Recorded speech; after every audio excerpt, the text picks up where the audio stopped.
রমাদান মাস উপলক্ষে বিশেষ যে 27টি আমলের কথা আমরা বলতে চাই, তার প্রথম আমলটি হলো চাঁদ দেখা।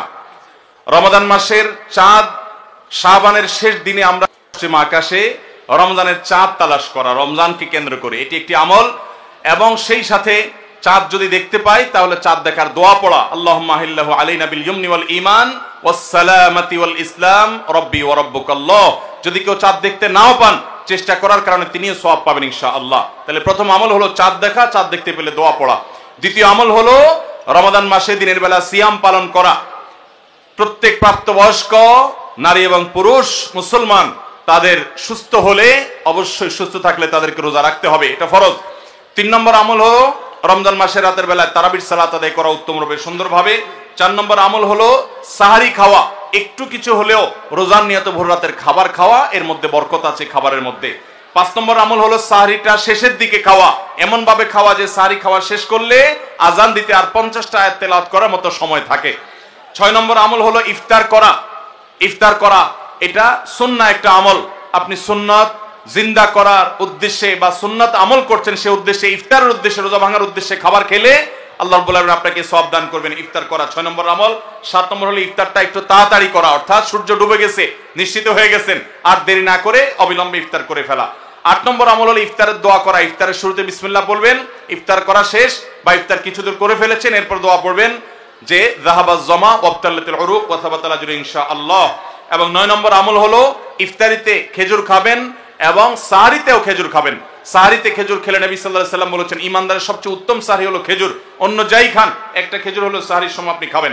10 নম্বরের আমল হলো সারাদিন বেশি বেশি রোজা দোয়া করা, কারণ রোজাদার ব্যক্তির দোয়া আল্লাহ তাআলা ফিরিয়ে দেন না ইফতার রাগ পর্যন্ত। এই জন্য চলতে ফিরতে উঠতে বসতে মনে মনে আল্লাহর সাথে কথা বলা, মুনাজাত করা, দোয়া করতে থাকা।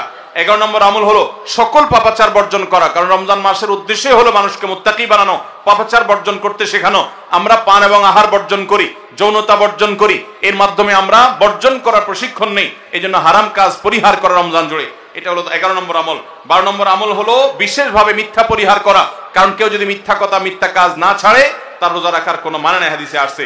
13 নম্বর আমল হলো ঝগড়া বিবাদ থেকে দূরে থাকা।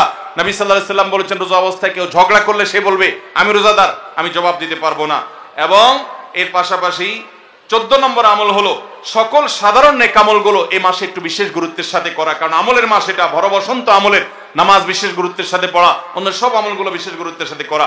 15 নম্বর আমল হলো আল্লাহর কাছে ক্ষমা চাওয়া, জাহান্নাম থেকে মুক্তি চাওয়া, কারণ এই মাসটা এসেছে আমাদেরকে ক্ষমা পাইয়ে দেওয়ার জন্য। এই মাসটা এসেছে জাহান্নাম থেকে মুক্তি পাওয়ার মাধ্যম হিসাবে। আল্লাহ রাব্বুল আলামিন এই মাসে প্রতি রাতে অসংখ্য মানুষকে জাহান্নাম থেকে মুক্ত ঘোষণা করেন, বিধায় সেজন্য দোয়া করা, চেষ্টা করে, এটা হলো 15 নম্বর আমল। 16 নম্বর আমল হলো রোজাদার ব্যক্তিকে ইফতার করানো, তার মাধ্যমে আপনি তার সওয়াবের সমপরিমাণ সে তো পাচ্ছেই, আপনি অতিরিক্ত সওয়াব পাবেন পুরা রোজাদারের সওয়াবের মতো এক্সট্রা হিসাবে ইফতার করালে। 17 নম্বর আমল হলো কোরআন তেলাওয়াত করা। রমজান মাসে কোরআন অর্থ সহকারে বুঝে পড়বেন, সুন্দর করে শুদ্ধ করে তেলাওয়াত শিখবেন।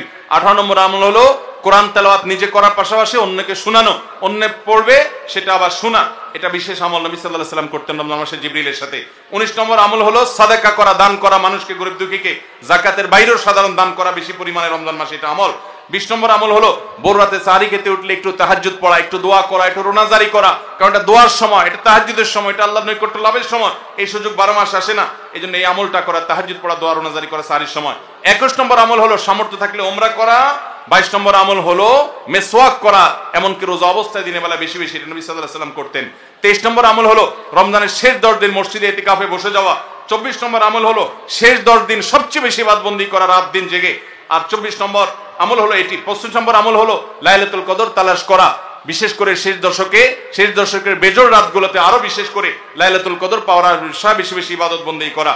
আর 26 নম্বর আমল হলো লাইলাতুল কদর মনে হলে কোন রাতকে, সেই রাতে এই দোয়া পড়া, আল্লাহুম্মা ইন্নাকা আফুউন তুহিব্বুল আফওয়া ফাআফু আন্নি।